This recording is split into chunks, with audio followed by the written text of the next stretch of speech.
The false princess just wanted to slack off, but her two fathers fought over raising her. Three brothers also played mind games. Even the true princess's fiancé fell in love with her. She had her mouth sewn shut with silver needles and was pushed to the guillotine. More ironically, throughout her life she desperately sought love.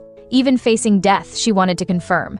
Had father ever, even for a moment, seen her as his daughter? But her heart-wrenching scream frightened father's true daughter, so she didn't get his answer. Only heard he order the execution. Her single thread of innocence was buried under countless evil deeds. Never seeing the light, it was lost forever. She died painfully under the blade, full of regret and resentment. After finishing this book, Philomel was furious. Although Philomel in the book did wrong things, she didn't deserve death. How dare they say I'm a false princess? I'll tell father and have him punish the author. Philomel sighed deeply. Staring at the book in her hands, she pondered. The empress had blonde hair and green eyes, the emperor black hair and blue eyes. The true princess resembled the empress. The maids often said she bore no resemblance to the late empress. Father deeply loved mother, but ignored her because her birth caused mother's death. That's why father was so averse to her. Staring at herself in the mirror, she repeatedly consoled herself that it was just a shared name. She was too cruel in the book, wanting to kill someone over a stolen necklace, though she did apologize later when it turned out to be a misunderstanding. At this moment, the wet nurse called her. She quickly hid the book. Because she had been causing trouble, the wet nurse came to supervise her etiquette studies this time. Only then would she have a chance to dine with His Majesty. Philomel said, lies. No matter how well she studied, let alone praise, father wouldn't even come to see her. She quietly asked her wet nurse, do I not look like mother? The wet nurse said the empress was intelligent and mature. If you want to emulate the late empress, Your Highness, you should stay put on National Foundation Day, which is the annual celebration blessed by the sun god. It must be conducted under sunlight. However, it started pouring rain that day. With no choice, the emperor ordered a postponement. Philomel noticed that everything happening recently matched the book's content. The protagonist Alicia also missed the event because of the rain. If things really followed the novel. Thinking of this, she suddenly ran out. Please don't postpone it, can you? Please, father. But he refused her. Raindrops mixed with tears as Philomel was soaked through. Nazar watched all this, but couldn't change the decision of His Majesty. His father took him away. Looking at Philomel standing in the rain, he kept turning back to look. Learning of this, the wet nurse punished her, striking her legs with a rod. After she left, Philomel placed her hand over her heart, father's words leaving her disheartened. A maid came to comfort her and applied medicine to her wounds. The festival would be held a week later, which matched the novel. Her hands holding the book began to tremble. It was a book of prophecy. I'm not father's daughter, but a false princess. After reading the book, Philomel developed a high fever the next day. The wet nurse urged her to get up, saying His Majesty had summoned her. She lay limp in bed, responding in a hoarse voice, I'm not pretending this time, I really am in pain. The wet nurse placed her hand on hers. After a while, she brought medicine and said, I've informed His Majesty that you cannot attend due to high fever. Philomel quickly fell asleep under the effects of the medicine. When she woke again, cold sweat had soaked through her clothes. That dream was so real and cruel. Father and the true princess watching as she slowly died. Will father really kill me? Even knowing the answer, she desperately wanted to deny it. She wanted to live. What if she started living an honest life from now on? What if she became the daughter father wanted? Even if she was fake, he had treated her as his daughter for 9 years. Perhaps some warmth would remain. With the belief in changing the future, she had to confirm something. To avoid being discovered, she carefully walked through the corridor. Voices came from the next room. Philomel couldn't help but stop. Why do we have to deal with these troubles because of the princess? If she didn't cause problems every day, we wouldn't have our pay cut. A maid said loudly, if I were the princess, I would definitely receive His Majesty's favor. Philomel was too shocked to speak. He was the knight who had sworn to protect her. They had been so kind to her before. Laughter filled the room. I really hate Philomel. Rumor has it she doesn't even have the divine powers of royalty. At this rate, the abridged ducal family might call off the engagement. They openly dislike her. Poor princess hasn't even noticed. Philomel didn't want to hear more and fled from there. Thinking of those who had just shown her kindness, she suddenly burst into tears. It's okay, don't be hurt by this. Your Majesty, the princess hasn't been feeling well lately. Perhaps you could visit her when you have time. You don't think the empress's death was because of the princess? Shut up. I did think so before, but that's all in the past. I have no feelings for her now. He would rather give the throne to a collateral line than let Philomel inherit. In his eyes, she looked nothing like him or the empress. All he hoped was for her to live quietly, not causing him trouble or making him aware of her existence. However, these words became daggers piercing her heart. She returned to her room sobbing quietly, tears flowing endlessly. She just wanted to live. If she didn't do evil like in the book, would she be able to keep her life? She took out the book and started looking for clues. In the novel, she wasn't immediately killed after being exposed as a false princess, because Alencia pitied her and begged father to forgive her, but she repaid that kindness with betrayal and was ultimately executed. At this moment, a thought suddenly occurred to her. Run away. Escape here before Alencia appears. If only she could get the solar flare ring passed down through royal generations. Using the sun god's power to use magic, one could instantly teleport to places she had been before, but because she had no divine powers, she needed a ring filled with father's divine power. She had to make a plan first. Late at night, as Philomel slept, Eustace entered her room, looking down at Philomel's thin face. Eustace couldn't help but mock himself. What am I doing? If it weren't for Pollen's constant nagging, he wouldn't be here. His hand slowly approached. It seems she wasn't pretending to be sick this time. Suddenly, Philomel cried while mumbling, "Father, I'll be a good child, so please don't kill me, I beg you." Eustace somehow thought of himself as a child, curled up every night afraid of dying. It was the first time he felt Philomel and himself had something in common. He reached out to wipe away the tears on her cheeks. Philomel grabbed one of his fingers. Could it be that she wasn't being willful then, but seeking his attention? But he immediately denied it. Must be an illusion. The next day when Philomel woke up, she was very surprised to see the world tree fruit sent by father. The world tree is a divine tree located in the center of the continent. Its fruit has miraculous effects in restoring vitality. She didn't expect father would send something so precious to her. Hearing that Nassar came to visit her, she went to meet him. Inside the door, the Duke was scolding Nassar. "Don't make faces at the princess. I know you're upset about not being able to meet friends, but you must fulfill your duties." In the past, she might have thrown a tantrum. Now she smiled as she opened the door. "Long time no see, Duke Abridged." She had barely sat down when the Duke left, citing a meeting. Before leaving, he didn't forget to remind Nassar to take good care of her. Philomel thoughtfully stared at Nassar. "When I fully recover, can we go on a picnic?" Nassar nodded readily. From then on, no matter what she said, he all agreed. The meaningless answers and politely responsive attitude made Philomel confirm again that Nassar didn't want to do anything with her. In the book, he was willing to do anything for his love, but it wasn't her, it was the protagonist, Alencia. Philomel stood up from her seat and said, "Let's pretend today never happened. Thank you for visiting me. Please don't come again." Nassar hurriedly stood up. "If I have offended your highness?" Philomel immediately interrupted, "Because I see you often, it's keeping me from making other friends my age. Besides you, I need to make other friends too." Nassar was instantly speechless. Leaving with a goodbye, Philomel left gracefully. She imitated Nassar's smile, being kind to everyone, but never giving anyone her true heart. Only this way could she leave without regrets. After that, Philomel changed her usual attitude and actively studied. She showed consideration for servants and her grades soared. No more unreasonable demands, no more being picky. Everyone was both surprised and puzzled. They all realized she had changed. When they met again, Philomel suggested they not bother each other. This should have been what Nassar wanted most, but he felt a hint of loss in his heart. At noon, father invited her to dine together, even with delicacies before her. Their awkward atmosphere left her with no appetite. Father praised her recent good behavior and sensibility. Philomel responded with pleasantries. "This is all thanks to the excellent teachers your majesty found for me." Hearing the term your majesty, Eustace frowned. Holding his wineglass, he asked what reward she wanted and said, "Someone who will ascend to the throne should have some ambition." She did have something to ask of him. Now the wet nurse was in trouble. Pollen personally asked her to leave. Seeing the wet nurse unwilling to leave easily, Philomel smiled and said, "Thank you for these years. Don't work so hard anymore. Take good rest from now on." The wet nurse was instantly petrified. No matter how much she argued, it was useless. A few days later, the new staff arrived, Countess Delesse, who served Alencia in the novel. Looking at the well-behaved Philomel, Delesse felt very surprised. It seems those bad rumors were just gossip. How dare they say such things? At this time, Philomel said she had many beautiful dresses she wanted to show her. Delesse agreed. Philomel quickly stood up,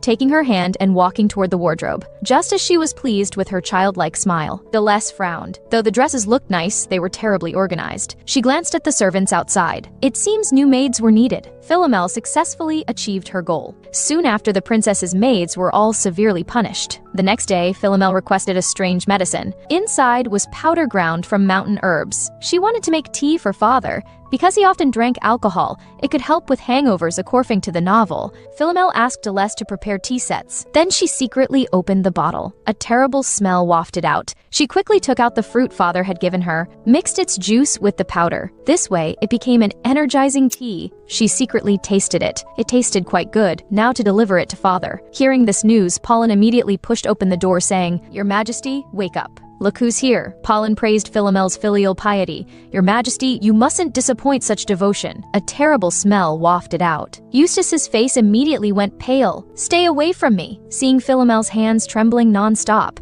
he hesitated, sighed, then took the tray. He closed his eyes and prepared himself. Raising the teacup, he drank it all at once. His furrowed brows gradually relaxed. The taste was actually quite good. Philomel thought father's drinking problem was worse than she imagined. She quickly shook her head. Who would sympathize with her anyway? Father would kill her eventually, so she couldn't soften her heart before escaping. After a while, father asked what reward she wanted. As Philomel expected, he was a man who gave fair rewards and punishments. So she invited your Majesty for a walk, wanting to prove herself a worthy heir. But before father arrived, a troublesome child appeared. He loudly said, "Only royalty can enter here. Which family are you from? Don't you know sneaking in is a serious crime?" Philomel told him to lower his voice. He directly told her to shut up. Philomel immediately lost patience. Liam Elos, shut up. Liam gritted his teeth in anger. At this time, a blonde woman came into view. She was the current emperor's cousin, Sylvia, and beside her, the eldest son, Logan Elos, was a candidate for the next emperor.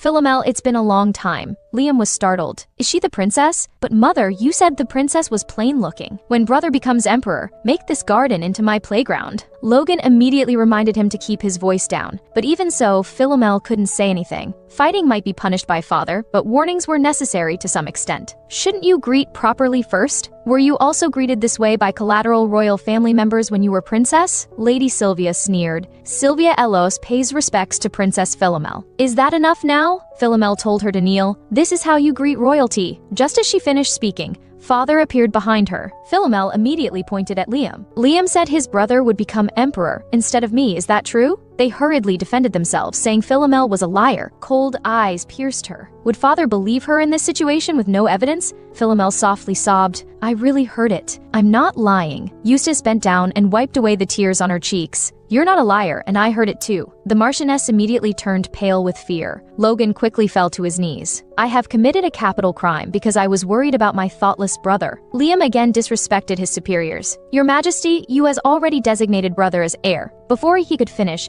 his head was struck by his brother. They repeatedly tried to explain. Enough, Sylvia. I keep you around because you're not worth dirtying my hands over. If you don't want execution, take your children and leave. I don't want to see blood today. With that, the three immediately vanished. He was so indifferent to his true flesh and blood. How would he treat a false daughter? It was already obvious. At this time, the emperor turned and asked, Aren't you going for a walk? Philomel immediately followed. Near the end of their walk, she asked, Your Majesty, do you not like walking? Eustace answered, Yes. Philomel carefully spoke, Then can you still occasionally walk with me? He neither immediately refused nor quickly agreed. While Philomel was thinking, he quietly said, Okay. Philomel secretly rejoiced. Father suddenly turned around. Philomel quickly pretended to be serious and coughed twice. Bowing respectfully, Thank you for listening to my request. Eustace mumbled, Do as you like. From that day on mornings after he drank too much, bringing tea to his bedroom became Philomel's daily routine. Pollen also actively cooperated by providing information. Eustace glared at him while drinking all the tea. Today they walked as usual, but when Philomel was reporting her grades, she tripped on a stone and fell. She told herself absolutely not to cry while holding back tears. Eustace said nothing. He walked over and lifted her high above his head. She struggled in panic. Eustace told her not to move. Then he carried her on his shoulder, but felt the position was strange. Thought for a moment, then held her at his waist. Finally decided a princess carry was most suitable. Philomel quietly reminded him this wasn't necessary, but he said, Endure it even if it's uncomfortable. Philomel had no choice but to enjoy it, until Eustace said, You can take a nap. With the gentle breeze, Philomel slowly closed her eyes and fell asleep in father's arms. Finding the emperor carrying the sleeping princess, Countess de Les immediately ran over.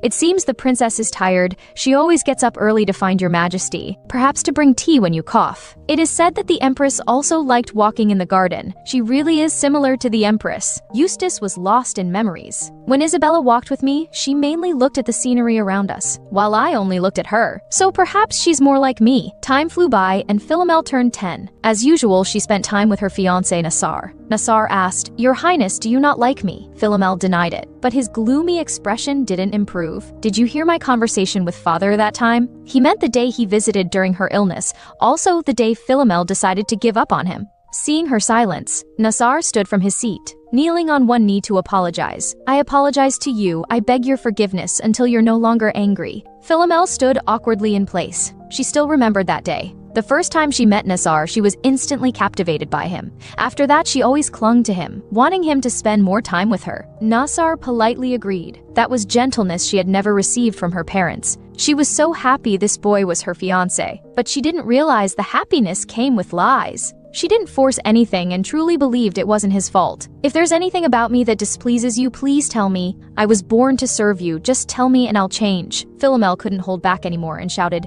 "You are your own person. Why were you born just to serve me?" Nassar hesitantly spoke. Father said to live with this goal. It seems he had been brainwashed early on. She couldn't ignore this. "Please repeat after me. I am a unique person, not born to exist for someone else. I will live according to my own thoughts." He seemed to receive some kind of salvation. He firmly spoke the last sentence. Soon it was time for their appointment to end. Nassar had to return. He hesitated to say goodbye. Philomel told him, "If the Duke says those things again in the future, tell me, and I'll teach him a lesson." Nassar laughed until tears came out. Watching his departing figure, Philomel showed a satisfied smile. That night, she took out the prophecy book, walked to the fireplace, and threw it in. She had already memorized all the important content during this time. The book burned to ashes. Suddenly, a dazzling light shone from the ground. The next second, the prophecy book appeared completely intact. The next day, she found the royal magician Humphrey. She first raised various questions, then led the topic to prophecy books. A magician's predictions of the future are just fragments of countless possibilities. Whether from theoretical or practical perspectives, prophecy books are unlikely to exist. Even holy men's prophecies can be wrong. Philomel then brought up the master of the magic tower. Humphrey's hands suddenly trembled. He fled in panic, citing stomach pain.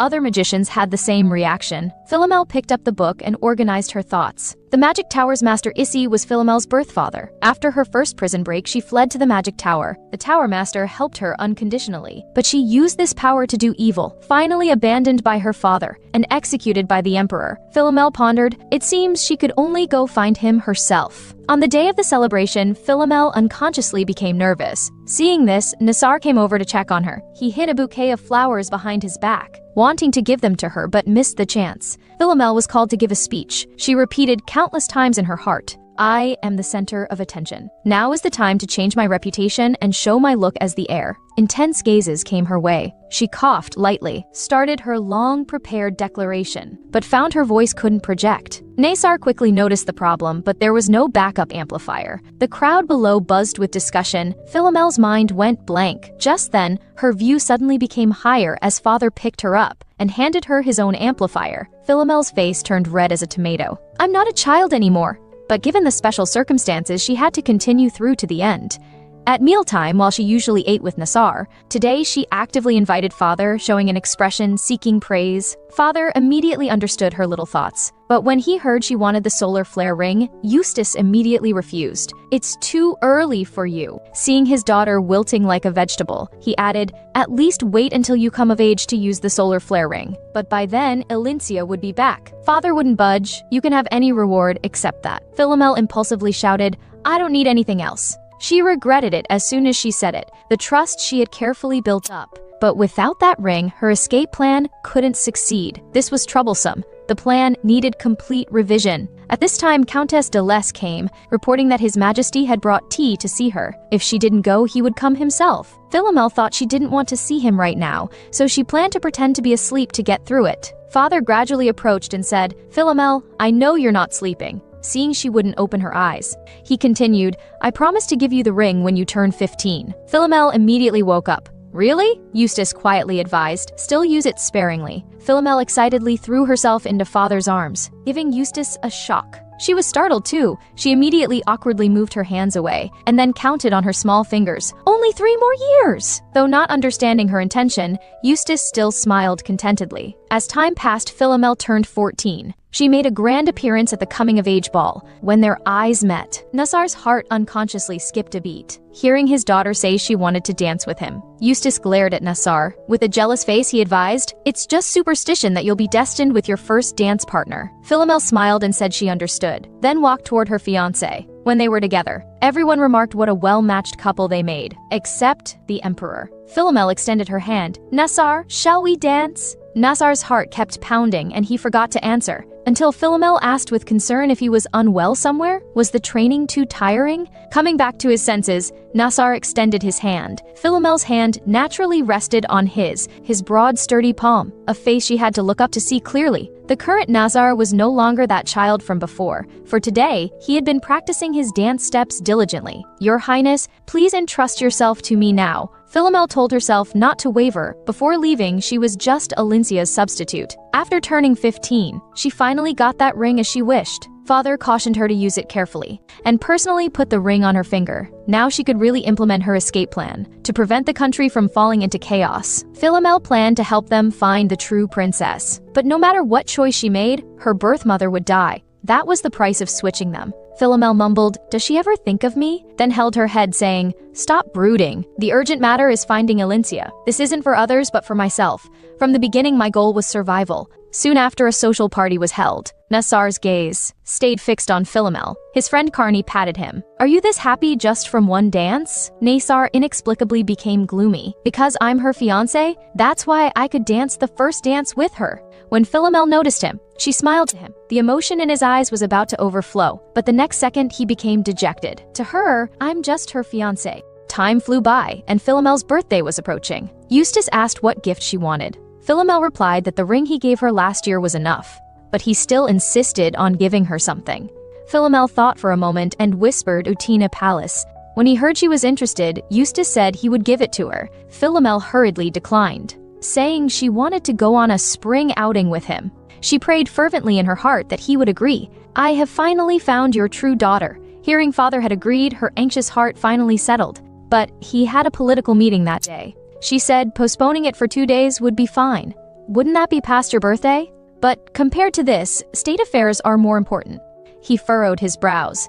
The meeting will be held at the palace. They'll be sent back right after it ends, though she didn't know why father insisted. But as long as she could bring him there, her purpose would be achieved. At night, she leaned tiredly on the sofa thinking if she was living too hard. She merely wished not to be despised by others. When she was alone, she would recall the words she heard 6 years ago when verifying father's true feelings. He hoped that she would live quietly without drawing attention. She had planned to live according to his wishes, forgotten by everyone in a corner. But for the escape plan, she had to live vigorously. In the future, when she's discovered to be a fake, they might spare her life. Philomel found the prophecy book. Every time she saw the ring, she had the urge to leave immediately. But for her own survival, and for her birth mother's life, she suppressed those impulses. After reading this prophecy book, she discovered everyone had their own hidden story. How much the emperor loved the empress. She had thought Alincia would be happy in her position, but her childhood was no different from her own. If everything was revealed, they could have found happiness sooner. She could have just escaped, pretending not to know anything. But the truth she carried made it impossible to leave easily. "I will return your true daughter to you, father." She would soon be free, but why did she feel so lonely? While contemplating her escape plan in her mind, Nassar approached and worried she might fall into the water. Philomel told him not to worry, she had seen enough of this lake. She hinted at her departure, but Nassar remained oblivious, eagerly inviting her for tea. Philomel politely declined. She had an appointment with His Majesty. At that moment, his expression seemed to her like guilt for not fulfilling his duties as a fiancé. So she said, "I'm sorry, please do as you like." Then she passed by him gracefully, as she had 6 years ago. She didn't need to worry, after all. He would be a perfect partner. "This lake is truly beautiful." His voice held back her departing steps. "I understand now why you often come here. I've begun to love this place from the depths of my heart." Philomel didn't turn around. She firmly believed in her heart. These comforting words were only due to his kindness. Nothing more.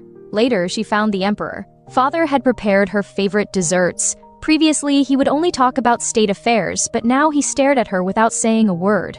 He took out her birthday gift and said, "In case tomorrow is too busy, I'm giving this to you a day early." She opened the gift box. It was an exquisite golden ship model. He added, "The real ship is still under construction. Once completed, it will be placed on this lake. You can come sailing whenever you want. Although I know tomorrow is your birthday, I want to wish you a happy 16th birthday in advance." Philomel was stunned. This was the first time she had received genuine birthday wishes. Actually, today was her birthday, and tomorrow was Alincia's birthday. Words she couldn't speak dissipated like bubbles. There were still 4 hours until the banquet. She took her maid and arrived at the town she had been searching for. through the slightly open window. Spring breeze carrying the scent of flowers blew in. After reaching their destination, Philomel stepped down from the carriage. "Excuse me, may I ask what brings you to my home?" Following the direction of the voice. Golden hair as beautiful as sunlight, familiar blue eyes. A face identical to Queen Isabella's. It was Alicia. Philomel went straight to the point. "May I come in and look around?" Alicia didn't know her identity. She led Philomel into the house, hearing her daughter return. Catherine was about to scold her, but then saw a girl with hair color matching her own. The moment she saw her face clearly, the ladle fell from her hand. Philomel greeted, "It's nice to meet you." Catherine's pupils constricted. Faced with her biological daughter, she refused to acknowledge her and instead tried to drive her away. Philomel questioned, "Don't you know who I am?" Catherine trembled without any joy or excitement. She collapsed to the ground. Alicia quickly helped her mother up. Her mother asked her to leave temporarily. After Alicia left, Catherine breathed a sigh of relief. Philomel calmly introduced herself. "My name is Philomel, named after a flower that only grows in the Utina region." Everything was now clear, yet her mother still refused to acknowledge it. "Someone as noble as you shouldn't be here. Return to where you belong." Philomel smiled lightly. "You should know best that there's no place that belongs to me." Catherine had switched her daughter with the princess. Guilt made her often mistreat Alicia. Despite this, because of Alicia's kindness, she eventually opened her heart. According to the novel, next year she would confess everything and sacrifice her life to the emperor. Even though she knew what situation Philomel would be in when the true princess appeared, she still did it. Philomel slowly spoke, "I'm taking your daughter to meet the emperor now, to unite the father and daughter who didn't know of each other's existence." Catherine shouted that it wasn't allowed. "Even if I didn't give birth to her, Alicia is my daughter. Do you know how much effort I put into raising her?" Her words stabbed deeply into Philomel's heart. Someone as lovely as Alicia could be loved even by parents without blood ties. So until the end, Mother never asked how she had been doing. Philomel's eyes revealed indifference. "If you want to live, you'd better run away. Once the Emperor discovers the truth, we'll all die." Then they boarded the carriage. Upon learning Philomel's name, Alicia marveled at fate. Both their names were flowers. What a coincidence. It was because the Empress loved flowers. Deleuze felt uneasy. This girl looked too much like the late Empress. There was no conversation throughout the journey. Alicia was calmer than expected. She truly seemed to be a clever person. The Emperor would surely recognize Alicia as his daughter at first glance.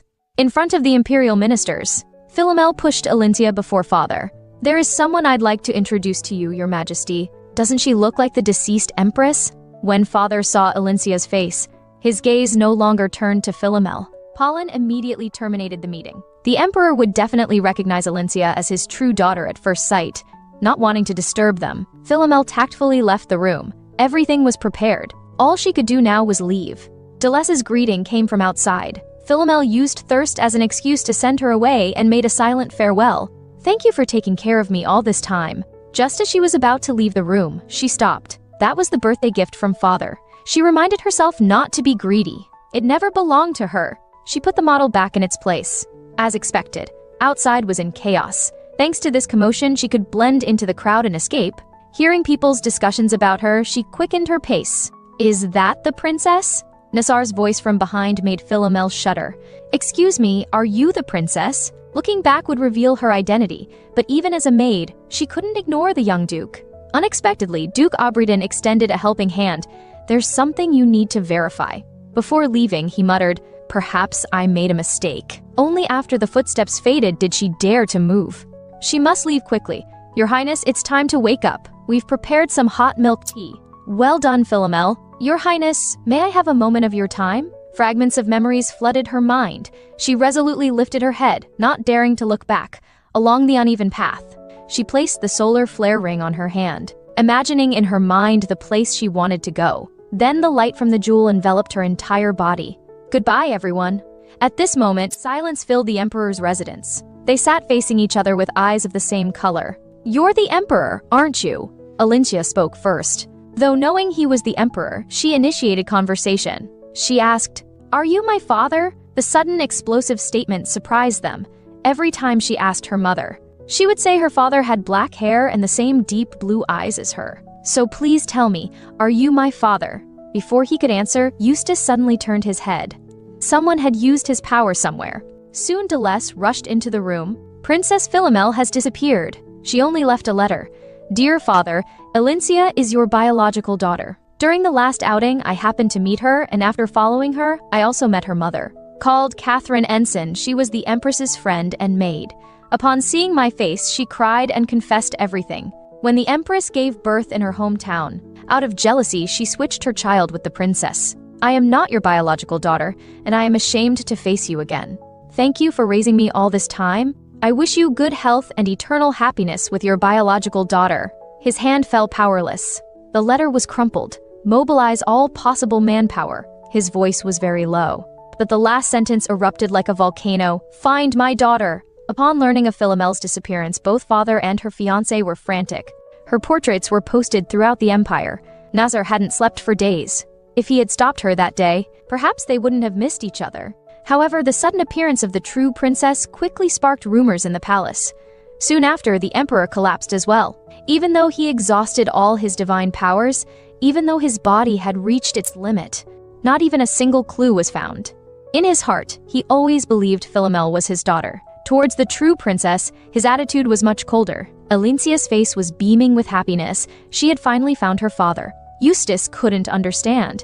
The wet nurse who had cared for Philomel for 9 years since infancy so readily accepted Elincia's existence. Yet why couldn't he accept that his daughter was no longer his daughter? They remained silent for a long time, until another woman's appearance broke the silence. Elincia recognized her mother at first glance. Eustace strode toward Catherine. Tell me, did you really switch my daughter with yours? Trembling from his overwhelming presence, it took her a long time to speak. Yes, Elincia is your daughter. Philomel is my daughter. A tearing sound and bone-chilling screams rang out. It was the knife tip piercing Catherine's hand. Elincia pleaded, please don't kill my mother. But the emperor would absolutely not let her live. Eustace questioned Catherine why she betrayed Isabella's kindness. Have you forgotten how good she was to you? Physical pain made her forget her fear. Catherine shouted, if you hadn't ignored me, if Isabella hadn't returned home, none of this would have happened. He directly aimed the blade at her neck. Father, please don't kill my mother. Even Elincia's tearful pleas couldn't stop his murderous intent.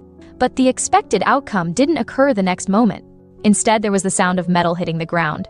His sword slipped from his hand. How alike, why am I only now realizing that child looks so much like you? Put her in prison. She appears pure and harmless, but is actually full of schemes. Father, aren't you happy to find me? Pollen consoled her. That wasn't the case. His Majesty needs time to accept. This answer didn't satisfy her. Instead, she left quickly with a cold face. This wasn't what she had imagined. At this time, at the northern edge of the empire, everyone was discussing the fake princess. As a precaution, Philomel had dyed her hair pink and constantly maintained her magical power, but she was still uneasy. Wherever she went, she would hear insults. Was she really that detestable? Afterward, she headed toward the Mage Tower to search for her biological father. A building taller than the castle, an endless stream of people lined up. It was said that even nobles found it difficult to meet the Tower Master. An elderly man struck up a conversation. You won't have any luck today. Even if you line up now, you won't get a turn. It reopens next week. Philomel's heart tightened. But soon he changed his words, saying he knew some magicians, though it would come at a price. After realizing the man was just a thug eyeing her money, it became much easier to handle. Just as she opened her glittering money pouch, in a moment of distraction, it was snatched away. Philomel chased after him. He smiled triumphantly. The next second, he suddenly lost balance and fell to the ground. A robed man came into view. Still pulling these low-level scams? The old man cursed profusely about his parents. The man grinned. Unfortunately, my parents didn't teach me to respect the elderly. In the Mage Tower, I'll handle you according to the law. Philomel frantically said, He'll die! The man glanced at Philomel, then shouted into the air, Lection! Stop just watching and come out. Oh my, I've been discovered. A red-haired man appeared out of nowhere. They continued arguing, neither giving way. Philomel stood between them with a puzzled expression. What's going on here? They both looked at Philomel. Miss, what brings you to the Mage Tower? Philomel said she wanted to meet the Tower Master. Lection asked her why. She hesitantly said, I am his daughter. Though she expected him to treat her as a lunatic, his reaction was surprisingly calm. Without another word, he led her through the back door. Although unexpected, survival took priority. With her father as support, she could survive under the true princess's rule. But strangely enough, when Philomel asked Lexion if the Tower Master had ever been married, the answer was no. Lexian knew she was confused. When Philomel asked why he wasn't surprised, he instead wondered why his sister had come so late. Before she could react, Lexian led her into the magic circle. "Princess Philomel, you shouldn't wear it before going in, because Legian doesn't particularly like divine powers." Philomel removed the ring and explained she hadn't intentionally hidden her identity. Lexian had no intention of reporting her, instead reminding her again. Don't take Leguin's words too seriously. With anxiety and anticipation, Philomel waited quietly outside the door. Lexian opened the door and announced, "Someone claiming to be your daughter has come." Leguin irritably scratched his head. "Since she's come here, you might as well meet her once." Soon after, Philomel's eyes widened. Silver hair and brilliant golden eyes. The man before her was her biological father. But why did they only share eye color and nothing else? He introduced himself to Philomel. He extended his hand. "May I have your hand?" She placed her hand in his without hesitation. The moment they touched, excruciating pain spread throughout her body. Leguin muttered about a shell without magic power. Afterward, he apologized with a wave of his hand, and Lexian sighed while explaining. By injecting his magic power to verify your magic, he can determine if you're really his child. Leguin carelessly said, "This young lady is indeed my daughter." His casual attitude left her heartbroken. She had imagined their reunion hundreds, even thousands of times. She had so many questions. Why he abandoned her pregnant mother, whether he had even a bit of love for her. When she gathered courage to ask him, he only said 4 words, "I don't remember." Leguin examined her carefully, suddenly snapped his fingers. Her hair instantly returned to brown. Looking at her this way, he might remember something. A long time ago, there was a child. He possessed an immense power, capable of killing dragons, called a stellion. As a price, his heart was empty, like a machine without emotions. But one day, he wanted a child who could inherit his power. So he gathered many female volunteers trying to create life. But it wasn't simple. Very few children were born with magic, but no one had a stellion. Finally, he discontinued the experiment, deciding to stop aging to preserve this power forever. Regrettably, he still couldn't remember what her mother looked like. But was there any need to remember? "You came to find me because you want something, right? Could it be money? Including what your mother didn't take, I'll compensate you." Philomel stood up, telling him she didn't need it. The reunion she had imagined countless times turned out to be so desolate. She walked out of the room with a disheartened heart, leaving one last sentence. "I'm sorry for disturbing you. I won't come again." Leguin didn't understand why she would cry. Lexian sighed helplessly. "Don't you know? She's different from us." Philomel scoffed at herself for being such a fool. She shouldn't have had any expectations of him. Lexian caught up with her. "Perhaps your mother never told you about the circumstances of your birth?" Philomel said angrily, "I understand my birth father is despicable." She immediately apologized for being angry at someone uninvolved. But Lexian pointed to himself saying, "I am your half-brother. Besides me, you have 2 other brothers, of course. We all have different mothers." After Philomel calmed down, he told her Leguin's story. There were 4 surviving children. The 3 brothers all grew up in the Mage Tower. To them, Leguin was more like a teacher than a father. Philomel understood she wasn't born of love, but rather a failed experiment. No place belonged to her. Before leaving, she received Lexian's concern. Not because she was his sister, but because he wanted to conduct research. Among those bred for experiments, why was she different from them who were emotionally deficient? She was normal. Then Lexian suggested if she didn't like research, how about becoming an assistant? The royal family couldn't reach here and she would have the tower's protection. Philomel said she would consider it, watching her departing figure. Lexian murmured, "Whom am I going to do about the man who is beyond help?" Leguin was also in low spirits. Lexian understood he cared about her, but stubbornly pretended to be indifferent. His tsundere behavior seemed childish to Lexian, so he deliberately mentioned that his sister seemed to have nowhere to go. She's not even of age yet. How will she survive in this dangerous world? If Jeremy hadn't helped earlier, she would have lost all her money to that thief. Seeing Leguin still showing no interest, Lexian smiled helplessly. When would he ever be honest? He had said what needed to be said. As for the result, it would be clear in a few days. Philomel sat in a tavern, thinking about Lexian's words. Although she wanted to accept his offer, she didn't want to live face-to-face with her hypocritical father. But when would father stop searching? He must be very happy now. In the book, he compensated all the love he owed the empress to his true daughter, while Philomel was loved by no one. Thinking of this, Philomel decided to flee abroad. As the ring's power gradually dissipated, she needed magical items that could replace it. A viscount's daughter entered the shop. Her name was Roseanne.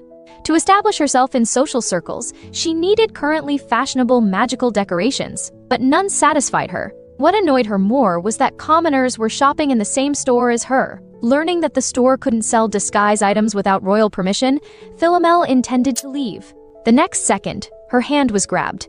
Roseanne stared at the solar flare ring, insisting it was stolen by Philomel.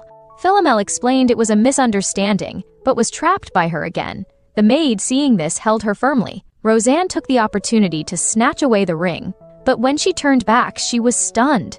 Without disguise, Philomel's true appearance gradually showed. Roseanne hurriedly called the security team. Philomel repeatedly explained she was mistaken, that she just looked similar. Suddenly, a harsh slap landed on her face. "Why are you still so arrogant? Do you think you're still a princess?" Afterward, she happily got into her carriage. Thanks to that stupid woman, she could use the opportunity to befriend the true princess. Looking out the window, she suddenly stopped the carriage. Seeing the man's face clearly, she exclaimed, "Are you the young Duke of Abridged?" Philomel was imprisoned. Was she destined to never escape her tragic fate? No, as long as they hadn't found her, there was still a chance to survive. Philomel insisted she was just a commoner. She just happened to look like the fake princess. Seeing their disbelief, she brought up someone who could prove her identity. "Please go to the Mage Tower and call for Chief Magician Lection. I am his sister, and he cares for me deeply. If he learns I've been imprisoned, how angry he would be." This statement successfully shook the guard personnel. If Lection was involved, he would surely comprehend the situation quickly. The captain came to inform that someone who knew the fake princess had arrived. Philomel was very nervous. A deep voice came through the iron door. "Princess Philomel." Hearing the familiar voice, Philomel suddenly raised her head, only to see Nasar's face full of worry. He was able to find his beloved thanks to Roseanne's greed. Roseanne guessed he must have already broken off his engagement with the fake princess. This was an opportunity to leave a deep impression. She immediately introduced herself, telling Nasar she had found the fake princess. He instantly dismounted, urgently asking where Philomel was. Roseanne said she had imprisoned the fake princess with an expression seeking praise. Nasar's face immediately turned cold. He quickly mounted his horse and rushed toward the prison, leaving Roseanne standing there confused. Far away at the Mage Tower, her father couldn't sit still either. He woke Lection at 1 in the morning, inquiring about her news and ordering Lection to contact her now. Lection firmly refused. She should be sleeping too. "I'll contact her at dawn." But Legine had no intention of leaving. Soon he was driven out. Lexian sighed. After all, he was someone who only thought about himself. However, they should prepare to welcome a new family member soon. Philomel dared not meet Nasar's eyes. Seeing her silent, he drew his sword from his waist. With one stroke, he cut through the iron bars. Philomel raised her head to look at him. Nasar slowly extended his hand, pleading, "Your Highness, please return to the palace with me." Philomel didn't understand why he would show such an expression, as if he truly worried about her. Fearing she was cold, Nasar draped his outer garment over her shoulders. A nearby guard couldn't help but doubt, "Isn't she a criminal?" The captain denied this, saying the only order he received from the emperor was to find the missing princess by any means necessary, not to arrest a criminal. The guard who had been disrespectful to the princess earlier panicked. At this moment, Philomel turned her gaze toward them. Nasar spoke first. "The most important thing now is to escort her highness back. I'll take my leave." His eyes revealed killing intent, but you'll need to explain why this happened. Faced with his questioning, the guards broke into a cold sweat.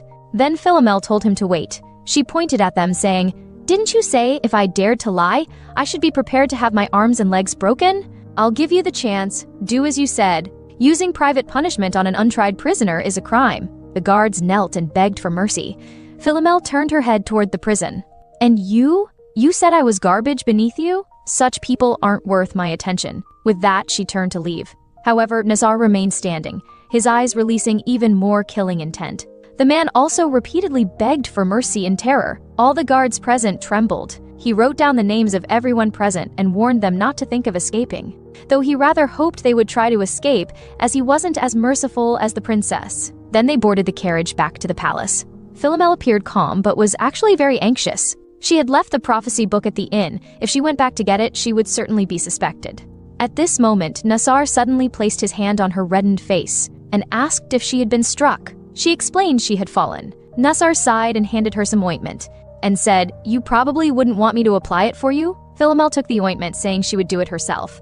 Thinking that Nasar must have misunderstood, the emperor was searching for her. What should she do to escape? She decided to take a risk. She lunged toward Nasar, which made his face immediately turned red. She pressed her forehead against his and pleaded, "Please pretend you didn't see me." As Nassar was about to ask why, Philomel stood up and looked at him earnestly. He turned away embarrassed because they were too close. Suddenly, the carriage jolted, causing Philomel to lose her balance instantly. Nassar reached out and caught her by the waist. After the carriage stabilized, he hurriedly asked if she was all right. Philomel begged, "Please help me. If I return to the palace, I'll die." "You don't want me to die, do you?" He hesitated for a long while and advised her to calm down first, saying who would dare harm the princess. There were rumors that the princess was fake, but he never believed them. But Philomel admitted herself that she indeed wasn't the emperor's real daughter. If he let her leave, she would give him whatever he wanted. Philomel knew he had always been a person of upright character. His face showed an expression she had never seen before.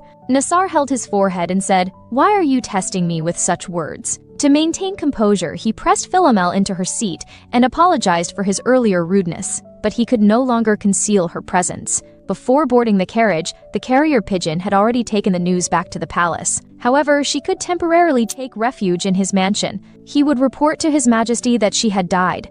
Philomel didn't understand why he would rather deceive the emperor than help her. He covered his mouth embarrassedly, stammering. She hadn't realized his feelings. To ease the awkwardness, she agreed. Nassar's expression darkened, but he still lifted his head with a gentle smile and said, "Your Highness, you must be tired. How about resting for a while?" Philomel stared at him blankly. According to the original story, he should have become lovers with Alincia and would have had nothing to do with her. But why did he show such sorrowful eyes? Looking at the sleeping Philomel, Nassar understood she was drawing a clear line between them. He had thought that if he just maintained his position properly, one day he would stand by her side. Now he realized that the relationship they had built during this time was nothing more than a superficial engagement. "I realized too late. I was foolish." Philomel didn't sleep all night. The next morning, she hurriedly prepared to leave. Nassar prepared food for her and asked her not to refuse this as well. Philomel had no choice but to agree. Soon, Nassar gave orders according to her taste preferences, so he knew she preferred light-flavored food. Nassar asked if she needed anything else. Philomel awkwardly spoke up. "Could I borrow some money?"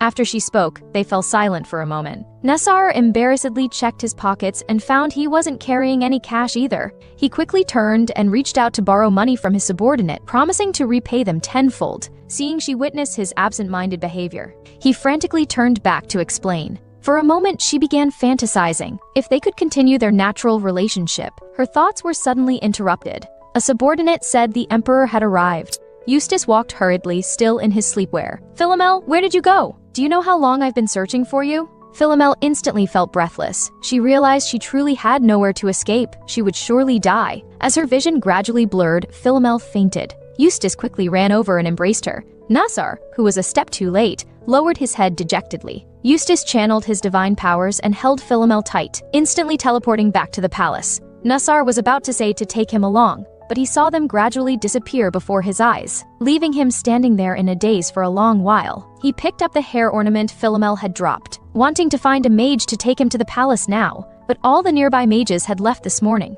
because the Duke had sent word that they were needed for other matters. Earlier, his father had advised him to forget about Philomel and focus on pleasing the real princess. Nassar decided to go to the mage tower himself to find a mage. Meanwhile, at the mage tower, Legine asked with a veiled threat, "Who did you say was responsible for bringing Philomel here?" Lexion scratched his face awkwardly. He hadn't expected things to turn out this way either. "If I had known, I wouldn't have sent her away. But ultimately it was because you drove her away." Legine was also surprised. Previously, all the children who came to find him wanted money, making him think she was the same. The door suddenly opened. His other two sons rushed in frantically. They explained what had happened. The second brother, Caden, defended Philomel. "They called our sister a criminal. We must go save her right away." The third brother, Jeremy, said he wasn't interested. Legane wanted to bring his daughter back himself. But even though the Empire no longer had authority over the Mage Tower, their relationship was still good on the surface. Caden anxiously sought a solution. If sister ends up in prison like this, won't she be unable to eat? She might become weaker and weaker.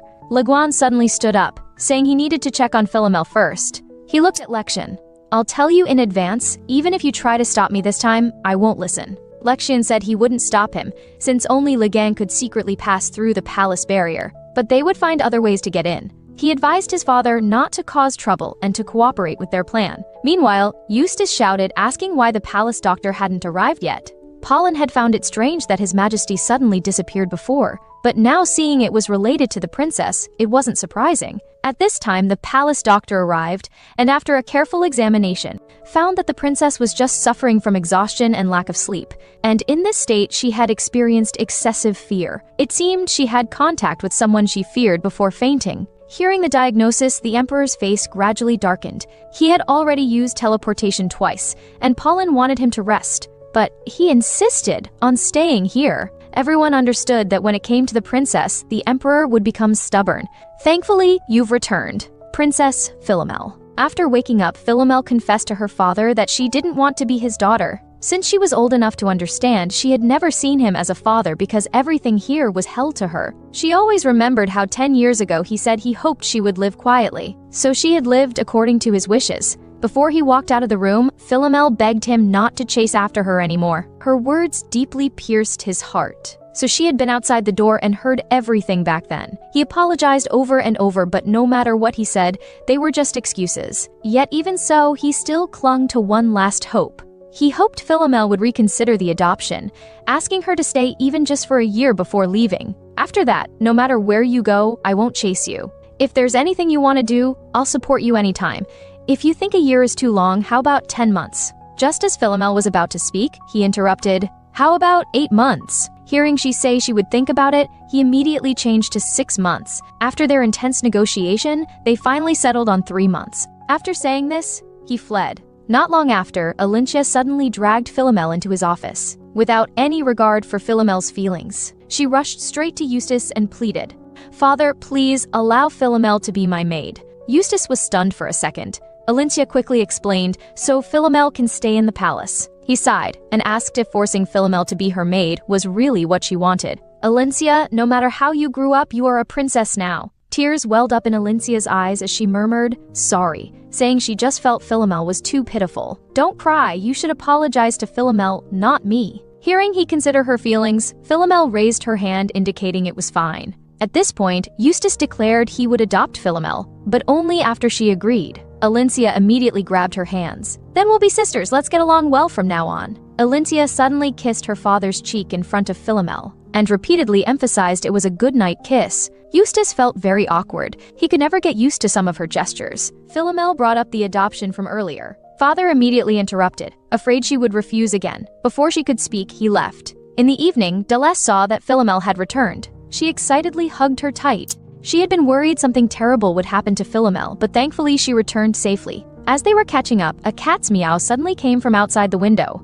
As soon as they opened the window, a white cat jumped in, staring intently at Philomel, and began acting affectionate toward her. Philomel gently stroked the obedient cat before her. She had thought about keeping it here, but where was her home? Even though father said he wanted to adopt her, she was still a fake princess, so leaving the palace was inevitable. Delesse looked at her with heartache. The girl before her was someone she had watched grow up. Afraid Philomel would leave without saying goodbye again, she decided to stay and sleep there tonight. After a long while, Philomel still couldn't fall asleep. Although she had changed the story's plot, deep in her heart anxiety still lingered. Noticing she seemed troubled, Delesse comforted her.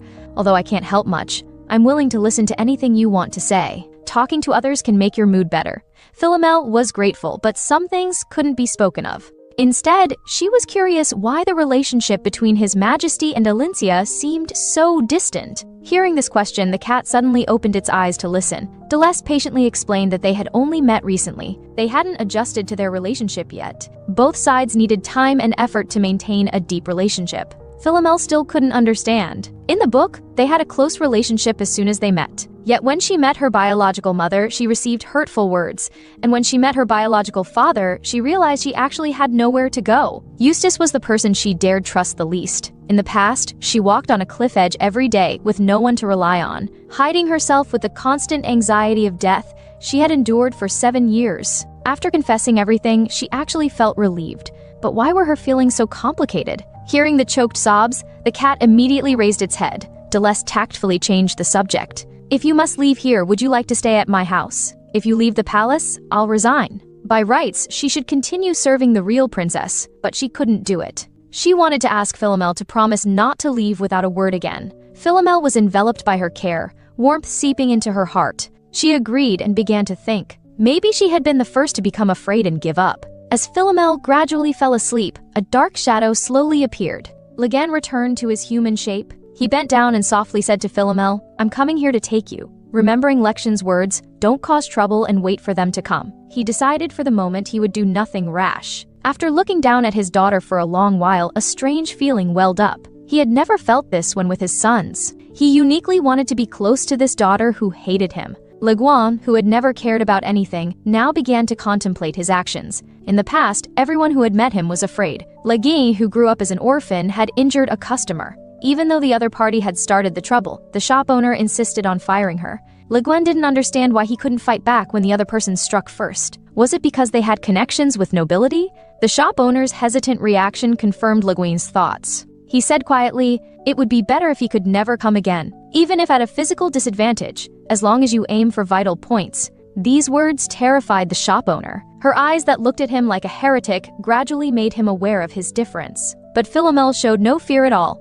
Le Guin began to imagine that perhaps everything would have been different if she had been born in the Mage Tower. The next morning, the dismissed wet nurse was surprisingly called back to the palace by the real princess. Not only did she mock Philomel for being ungrateful, but she also wanted to drive her away from here. Philomel couldn't be bothered with her, saying she was planning to leave anyway. "Stop nagging and leave." Hearing this, the wet nurse completely lost her temper. "Because of you and your cursed mother, our poor princess only now gets to see her father." Although Delesse stood up to defend her, Philomel was already thoroughly disappointed. The wet nurse had also taken care of her when she was young. How could she say such words? While Philomel was feeling down, the wet nurse's body suddenly swayed back and forth as if pushed. She lay on the ground screaming and struggling. Alicia grabbed her arm trying to help her up. A meow came from behind. Looking back, the cat was contentedly stretching, wearing an extremely satisfied expression. At this time, the wet nurse kept crying out in pain, grumbling unhappily that that person should be in prison like her mother. Philomel froze. Her mother had been arrested but was still alive? Then Pollen came to apologize. Faced with their forceful questioning, Pollen promised to have His Majesty dismiss the wet nurse immediately. Philomel decided to go along. Knowing the wet nurse's personality, she definitely wouldn't leave quietly. Seeing the white cat constantly meowing, Philomel guessed it wanted to follow her. She firmly told it no. She had thought it wouldn't understand, but unexpectedly it obediently crawled back to its nest. Philomel changed her mind. If its owner hadn't appeared by the time she left, then she would take care of it. Pollen informed the wet nurse to leave and demanded she apologize to Philomel. Hearing this news, Alicia choked back tears asking, "The wet nurse is too pitiful. She's hurt her back and can't move at all. How can she leave the palace? At least wait until her back heals before she leaves." She turned her gaze to Philomel. "Philomel, I'll talk to father properly about this. Could you forgive her?" Count Pollen began to decline politely, but was met with a scolding. "I'm asking Philomel for help. Please step down." Alicia instantly turned the whole situation around. In this way, the person making the wet nurse leave became Philomel. If she refused now, she would be seen as the villain driving away a sick person. Although she would be leaving soon anyway and didn't care about her reputation, she had to give Alicia a warning. So Philomel agreed and suggested letting the wet nurse stay in the same room as Alicia. When someone is sick, having company by their side will surely help them recover quickly. Coincidentally, you said you were unfamiliar with many things here too. The bed is large enough and the wet nurse can assist you here. After hearing this, Alicia was about to object, but the wet nurse smugly expressed her agreement. Philomel had successfully achieved her goal. The wet nurse didn't want to leave the palace and would stay by the princess's side no matter what. Alicia couldn't refuse. Then the wet nurse began acting pitiful and crying, forcing Alicia to agree. Philomel prepared to leave. But before leaving, she heard the wet nurse say she would help Alicia correct her bad habits from before. I believe it wouldn't be long before Alicia would want to drive the wet nurse away herself. Philomel left the room in good spirits. Pollen followed closely behind, admiring her intelligence. Hearing the word princess, she emphasized that she was no longer a princess. Even though the emperor said he wanted to adopt her, she had declined. Pollen was greatly shocked. Philomel explained that even if she accepted the proposal, the nobles wouldn't let it go. Royal adoptions were mostly for political purposes, which meant adoption would not be easy for someone like her with no status. But Pollen said there was a precedent during the 7th emperor's reign, but that was hundreds of years ago, and he only received the emperor title after his death. Since he wasn't an emperor during his lifetime, there was no opposition to commoners becoming his children. 3 days ago, he had told His Majesty this was unprecedented, but His Majesty said he would set a precedent no matter what method was needed. Philomel planned to talk with His Majesty before Pollen could fabricate history. But before that, she had something more important to do. She needed to visit her mother, Lady Catherine, who was still imprisoned. In prison, Catherine was filled with regret. His Majesty would never forgive her. She would die more cruelly than anyone else. She understood this was her own doing, but her heart still couldn't let go of her longing for Isabella. 29 years ago, when Catherine was 8, she met Isabella, the daughter of the Lord. Upon first meeting, Isabella warmly grasped Catherine's hand. Because in this village, only she was the same age as herself, they quickly became good friends. But their friendship, from the day the emperor came to the territory, began to gradually break apart. Not long after, Isabella confessed she was going to marry the emperor and would leave this place. Catherine knew very well she wasn't worthy, and she had guessed their relationship would develop to such intimacy. Rumors said the emperor was cold-hearted and brutal, but the reality was completely different, although she was the first to fall in love. Thinking of this, she immediately stopped herself, knowing she should sincerely wish her friend well. Isabella suggested taking her to the palace together. Knowing this news, her merchant father and rogue brother were overjoyed. Thanks to her, they could climb to a higher position. She left with Isabella without hesitation, without any regret. Thanks to Isabella, her life in the palace was very comfortable. She even received rewards too generous for a lady-in-waiting. But that was only because the emperor turned a blind eye for the sake of her friendship with the empress. Yet Catherine misunderstood, indulging in comfort and developing inappropriate desires. Hearing that His Majesty's mother was a commoner, perhaps His Majesty wouldn't mind her status? A few days later, Catherine gathered courage to confess. She betraying her friend only received the anger and contempt of the man she loved. Finally, Catherine was driven from the palace. His Majesty warned her not to appear again or he would kill her. Suddenly, fierce beast roars came from behind. Catherine froze in place. Soon she was surrounded by wolves. Intense fear made her whole body rigid, and she even gave up on escape. The next second, the beast lunged at her face. "Are you trying to die?" A silver-haired man in a black cloak stepped on the wolf beneath his foot. Catherine stared at him in a daze. "You didn't think about running away, did you?" "Never mind, I don't want to know, just stay there and don't move. I finally saved you. If you get involved now, you'll only disturb me." After speaking, golden light emanated from his hands. A huge magic circle enveloped the wolves. He smiled slightly. An enormous energy wave struck the ground. Catherine suddenly panicked. Lagin said he was recruiting women to bear his children. Catherine didn't agree immediately. Instead, she returned home. But what awaited her was her father's heartless scolding and her brother's impatient threats. "I thought you could at least benefit from the Empress's favor. Didn't expect you to be such a useless person." Catherine was full of shame and regret. The Mage Tower Master had said that even the most useless person, if she gave birth to the world's greatest mage's child. Extreme self-loathing and the need for recognition filled her mind. Therefore, she participated in the Mage Tower's experiment. Rather than saying she wanted to make herself valuable, it was more like wanting recognition through her child. Even if the child was excellent, it didn't mean she would become excellent. But she realized this too late. When her father learned she was pregnant with a stranger's child, he angrily moved to the capital, leaving her alone. Soon the delivery date arrived, and Isabella, who had been staying in the palace, came to visit. Because she wanted to give birth in her hometown, the emperor had permitted her to return. Catherine was very dissatisfied. What made her inferior to Isabella? Why did she receive that person's love and have everything, while she was in this state? Whenever faced with Isabella, Catherine would feel utterly miserable. Not long after, the empress fell due to sudden labor pains. Fortunately, the child was born safely. But even surrounded by numerous doctors and mages, Isabella never opened her eyes again.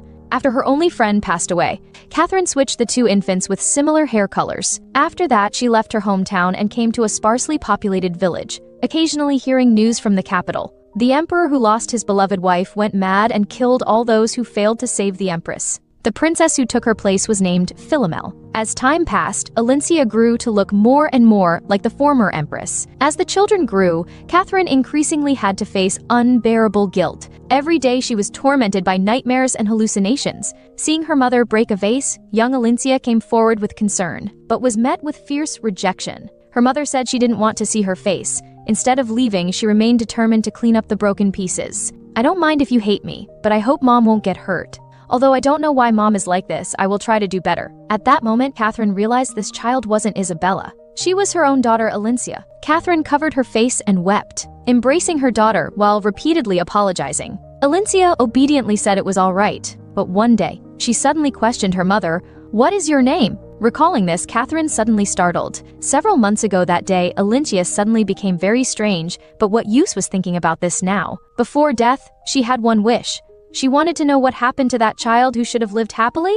At this moment, footsteps approached. She thought it would be Alicia, but the visitor said, "Sorry, I'm not who you're hoping for." Learning that her mother would be executed tomorrow, Philomel came to see her mother one last time. But she discovered she wasn't even the one her mother was hoping for. So until the end, mother was thinking not of her. At this time, Catherine tremblingly reached out, stroking her cheek with concern. Philomel quickly knocked away her hand. Catherine explained this was a misunderstanding. She thought no one but Alicia would come to see her. She understood her crimes could never be forgiven.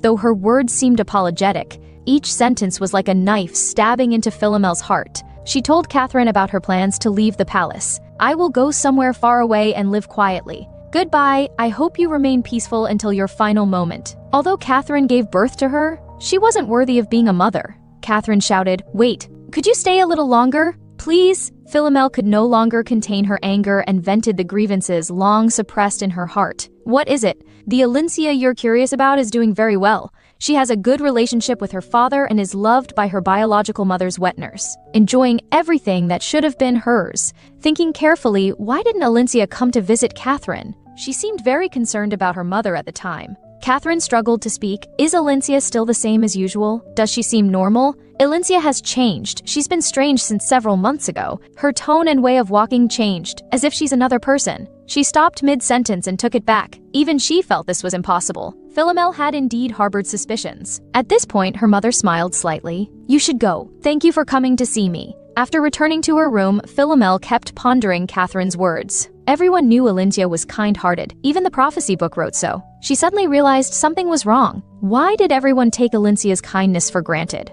Could the prophecy book really be trusted? This inexplicable sense of incongruity made her more suspicious. Philomel decided to verify. She decided to retrieve the prophecy book she left at the inn. Just as she stood up, she suddenly felt dizzy. Fortunately, someone caught her the next moment.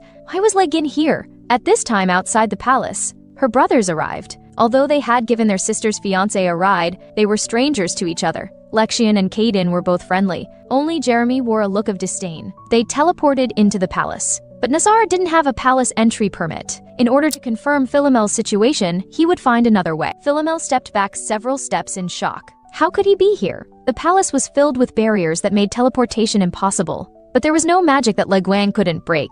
Before Philomel could figure out what was happening, Le Guin revealed that he was the White Cat. Philomel was skeptical. Could what he said be true? Seeing her not believing, Le Guin decided to show her. Suddenly a cat appeared, and the next second he transformed back into his human form. Philomel had no choice but to believe now. She silently turned around, grabbed a cushion, and threw it at him. She had been completely deceived. She had even thought about adopting the cat if it didn't have an owner. The room instantly became a mess. When Philomel finally calmed down, Le Guin couldn't help but ask why she was sitting so far away. Philomel replied wearily, apologizing and asking him not to get too close. He thought Philomel simply disliked cats. Unable to communicate with him, Philomel was exasperated.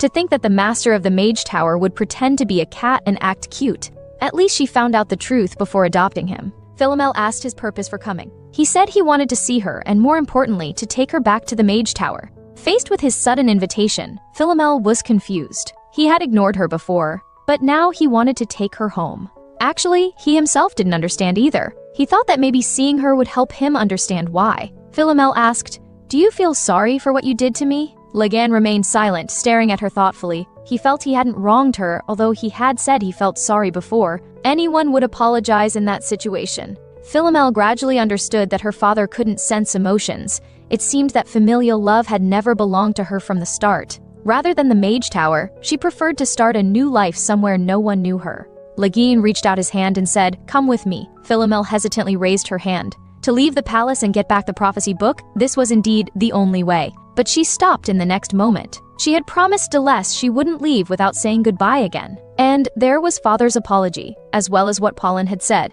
Every sentence echoed in her ears.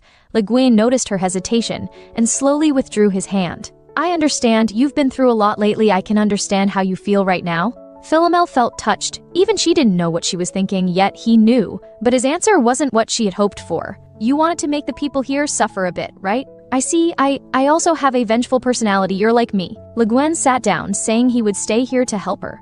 As for his duties as Mage Tower Master, he could just make others do the work. Suddenly, there was a knock at the door. Philomel quickly told him to hide. When the door opened, she looked nervously at the visitor. Why had Nazar come here? When Nassar confirmed Philomel was safe, his anxious heart finally settled. They sat face to face. Nassar secretly glanced up.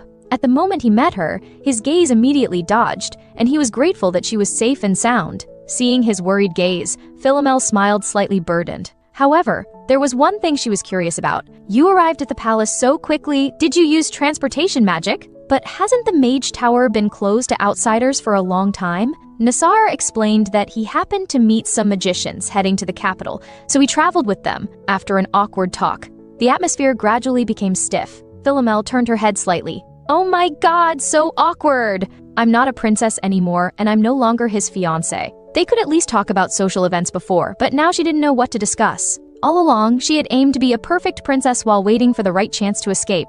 She had hidden her vulnerable side.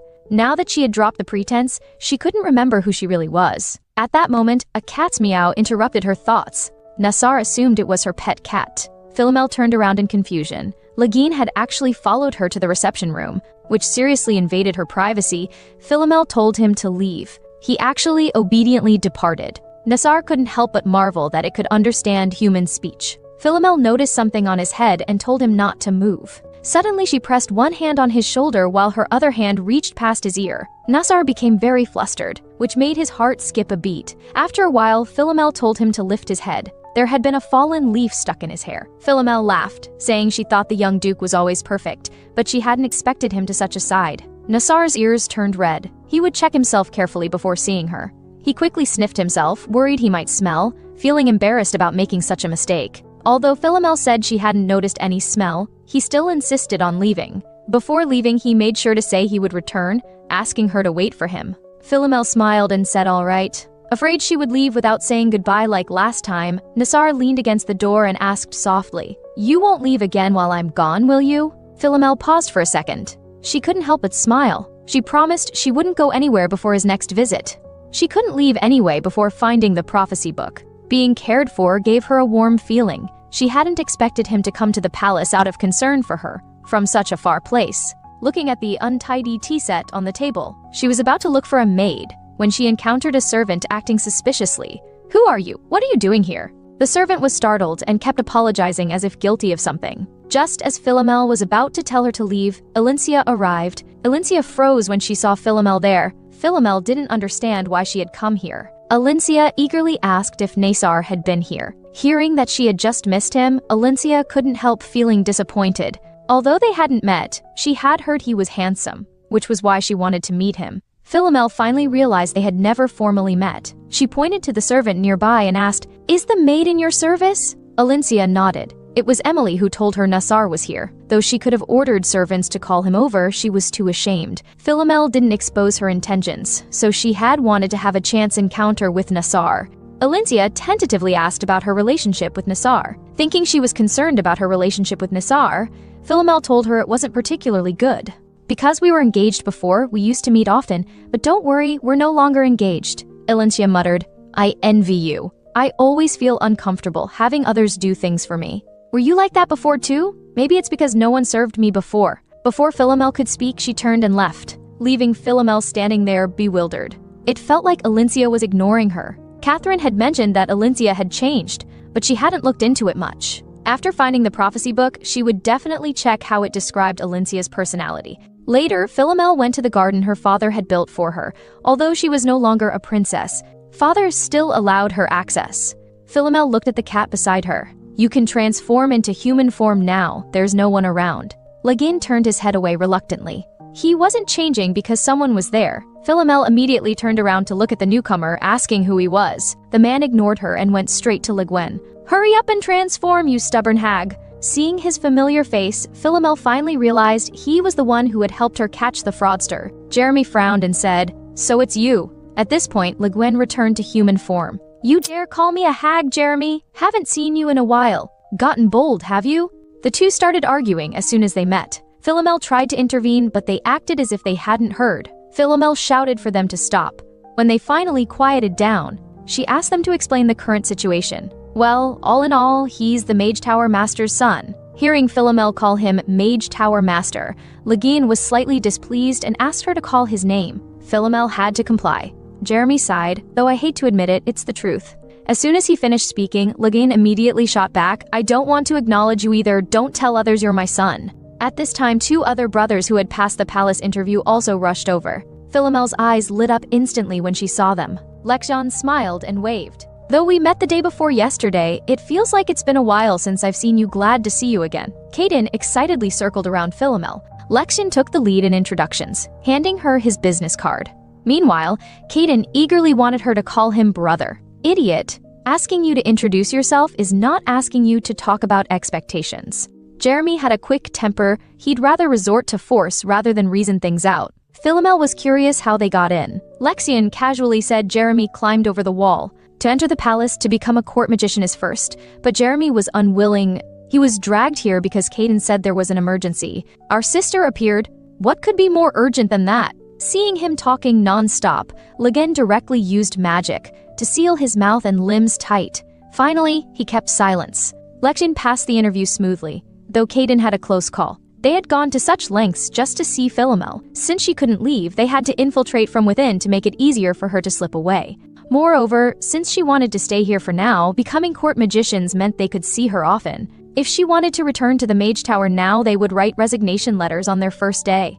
They had also brought her backpack that she had left at the inn. Philomel glanced at it secretly.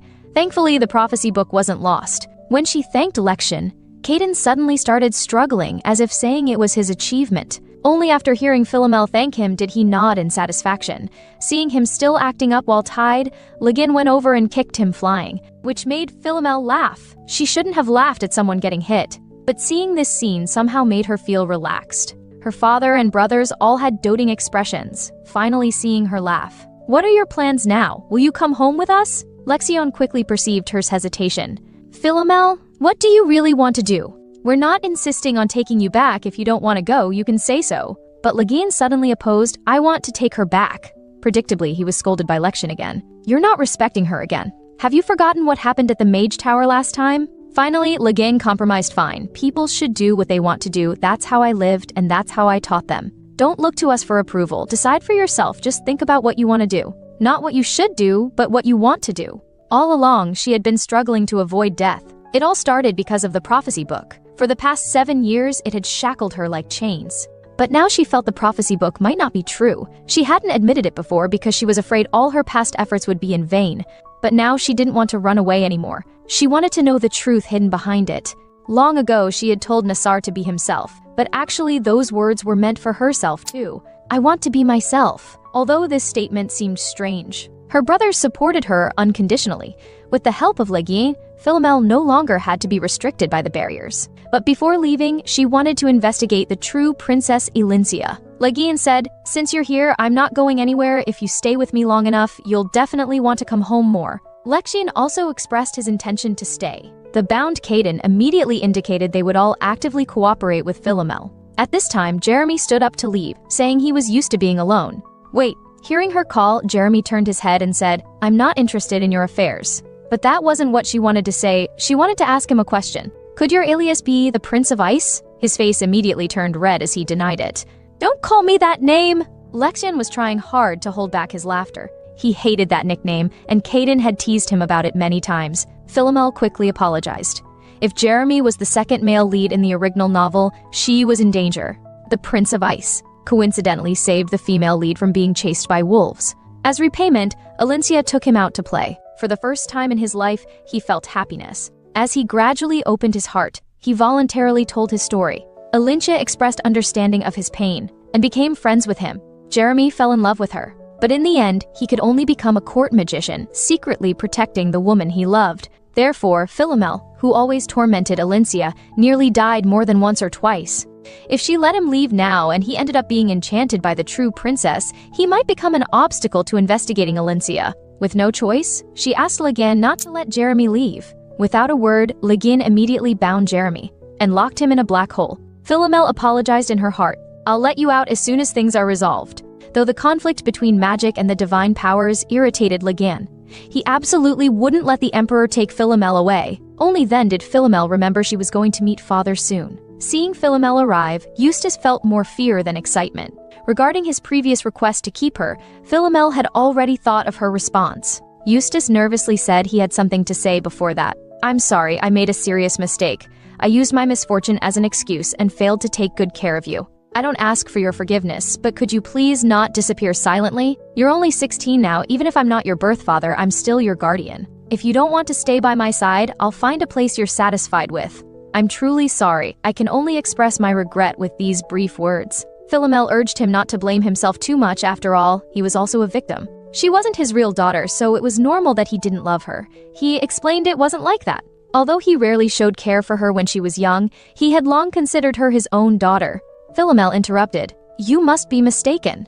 You just developed these feelings because we spent time together. But it's not a father's love. Now that you found your real daughter, you'll know what true family love is. Eustace was stunned. Philomel had always believed His Majesty was just moved by her pleasing behavior. Even if I forgive you now, we can never go back to how things were. So please forget about the past. Let's go our separate ways. Due to wanting to investigate the strange things about Alicia, she wanted to ask for one last favor. Eustace immediately agreed. She requested to stay in the palace for a while, saying even staff quarters would do. Eustace said she could stay as long as she wanted, but staff quarters were out of the question. He would prepare the south wing. Philomel felt it was unreasonable, so he quickly found an excuse. You are my benefactor who found my real daughter. If we don't properly reward you, it would be a disgrace to the royal family. Philomel had no choice but to agree. Later, as she stood to leave, Father called out to stop her. This is a test for me. I will prove my words weren't lies. After leaving, Philomel sighed helplessly. Just as she reached the corner, she ran into Alicia. She asked, Did you go see Father? Philomel said yes. Alicia continued to ask if they discussed adoption. Philomel told her she had refused but decided to stay in the palace temporarily. Although she wasn't sure what kind of person Alicia was yet, she could now be certain that Alicia didn't welcome her staying here. Philomel decided to test her.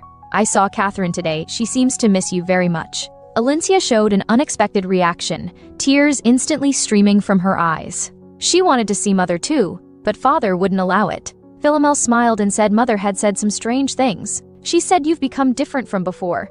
Philomel eagerly awaited her reaction. What would your answer be, Alicia? Philomel watched her intently, thinking about the strangeness she had sensed about her in the past. If what Catherine said was true, she couldn't ignore it. Alicia remained silent for a moment. No one could guess what she was thinking. She grinned maliciously, then instantly switched back to that kind appearance, giggling. What do you mean I've become a different person? How is it possible?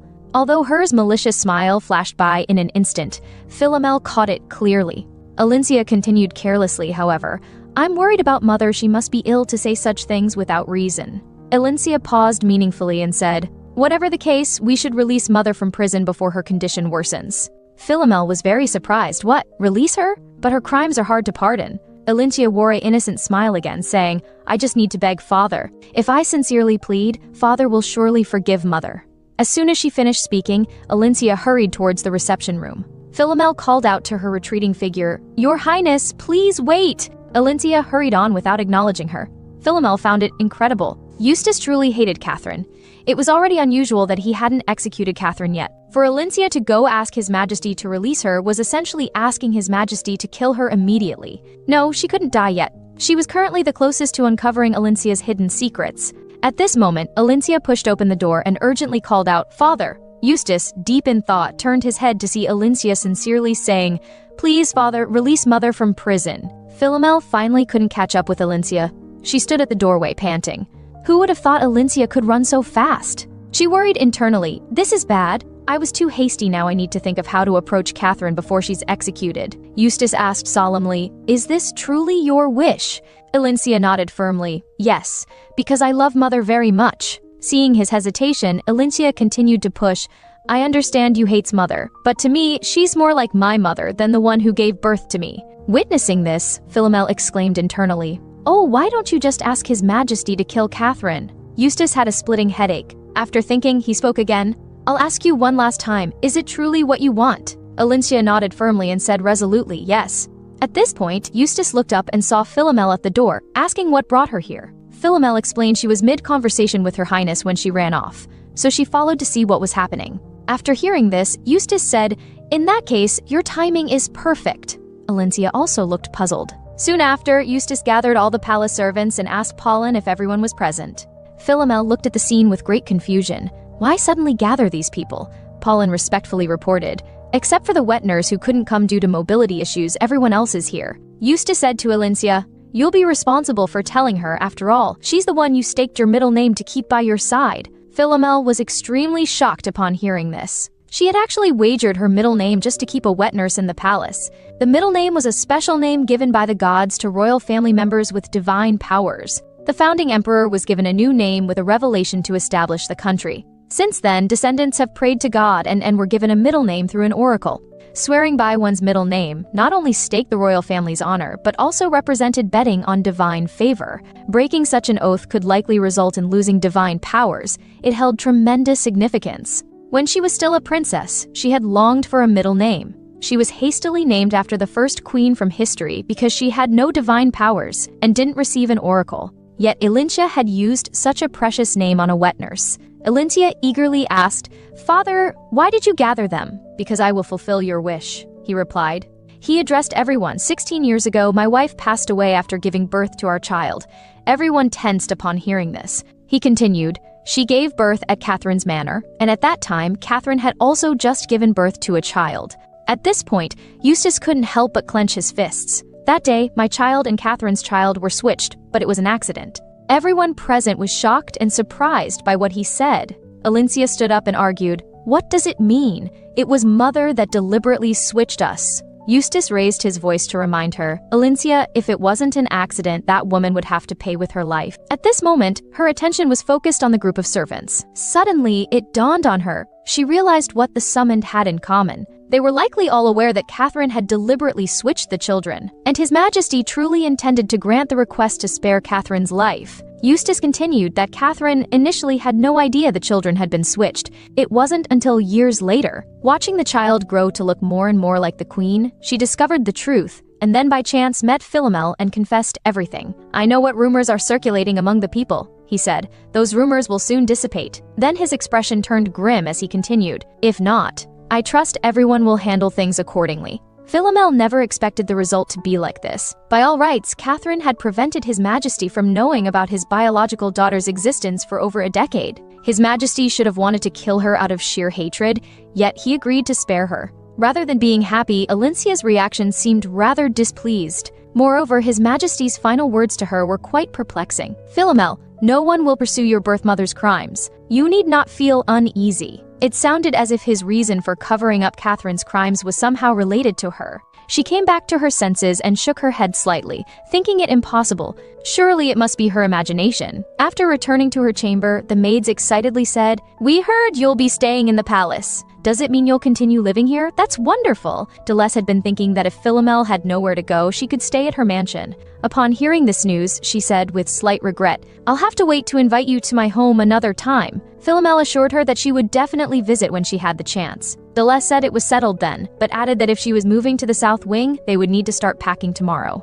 Philomel replied, "Yes, though I don't plan to bring too many things." She felt that the items here didn't belong to her and should be returned to Alicia. Except for Legan, who was currently the only thing she didn't need to return. She spoke solemnly, "I have something to tell you. Thank you all for taking care of me. From now on, I want to lighten your burdens. Once I'm in the South Wing, you won't need to serve me as you do now." Delesse looked hurt, as if she had been abandoned. Philomel smiled gently and said that from now on, she would try to do whatever she could manage by herself. Delesse dejectedly asked what she meant. She explained, "After all, I'm just a guest now, no longer a princess. Everyone should just follow the palace's guest protocols and complete your assigned duties within the designated times." Delesse asked, "But those guest protocols exist because visitors usually bring their own servants. Do you plan to hire your own servants?" Philomel shook her head. She just hoped that during her stay here, she could train herself to be independent even after leaving the palace. After leaving the palace before, she discovered that the society was very different from what she had imagined. She thought she had grown up, but she could still be deceived. At the Mage Tower, she had trusted others too readily and almost had her money stolen by a thief, which made her feel utterly useless. A maid spoke up with concern, "But the South Wing is so spacious, just cleaning it would take you all day." Philomel said she would try her best not to make things dirty. If she really couldn't manage, she would ask for their help again. Delesse hesitantly asked from the side, "Then what should I do?" "If that's the case, it seems you won't need me anymore." Philomel responded, "Duchess, "Please rest easy. Perhaps you could spend some time with your family." Seeing her in silence, Philomel continued, "When you return, please be my friend." Deles's expression instantly changed from dejection to surprise, and she asked what she meant. Philomel smiled and said, "I'm no longer a princess now, so I'll have few visitors. You'll have to come keep me company often. Would you be willing to do that?" Seeing her hopeful expression, Deles gladly agreed. Philomel excitedly continued that she wanted to have dinner together with them. The maids looked at each other uncertainly and hesitantly said, "I'm afraid it isn't good enough." Philomel sincerely expressed that it was what she wanted. The maid suggested she could dine with the head maid, as they were mere servants. Seeing how eager Philomel was, Deles said, "Although the request breaks protocol, since it's Lady Philomel's wish, let's do it." The maids joyfully thanked Deles and hurried off to make preparations. Philomel felt somewhat relieved. She had thought staying in the palace would feel uncomfortable like before, but apparently not. She remembered how Nassar had asked her last time not to run away again while he was gone. It was good that she stayed. If she had left the palace, she would have broken her promise to him. Thinking of Nassar, Philomel looked out the window. She wondered if he had returned home by now. Meanwhile, Nassar was brooding moodily in his room. Although he had anticipated this situation when he trespassed into the palace without permission, he hadn't expected to be temporarily banned from entering the palace. He sighed dejectedly. "I promised her I would return to see her soon. If I had realized my feelings earlier, perhaps my relationship with her would be different now." Thinking back to his childhood, he had shown promise in various fields. His father had praised him with great satisfaction. To earn his father's praise, he worked even harder. The harder he worked, the more tasks he had to do, and the higher his father's expectations grew. He felt so tired, and he wanted to play with friends too. But if he did that, he wouldn't be able to finish all his assigned reading, and his father would be disappointed in him. So he buried himself in books, thinking that as long as he worked hard, he could gain his father's approval. When he first met Philomel, she seemed a bit shy, but as soon as she saw him, she immediately showed him her bright and genuine kindness. She liked him very much, and even said to him, "Nassar, please marry me." However, at that time, he had received countless acts of kindness from many people, so to him, her unique enthusiasm felt burdensome. Shortly after that, he became engaged to her. His father praised him again, telling him that she had personally proposed the engagement to His Majesty. Nassar was confused. All he had done was stay by her side. Why would father praise me just for that? Isn't it only when I work hard that he praises me? If simply gaining the princess's favor could determine my worth, what was the point of all my efforts until now? Even when on dates with Philomel, he would seriously read his books. Philomel was very unhappy then. She complained about why he had to read. She said it didn't matter if she didn't read because her father didn't care at all. These words shocked him tremendously at the time. It doesn't matter if one doesn't read, but why does father always remind me that since I bear the name of House Abridged, I must fulfill my duties and mission? When he told his father about how the princess lived a life so different from his own, his father just told him to go along with the princess's wishes. But shouldn't it be a subject's duty to guide the princess back to the right path when she strays? His father said he was too idealistic and told him to learn to face reality, saying that if the princess became an incompetent empress, he would have a chance to interfere in state affairs. These words truly shocked him to the core.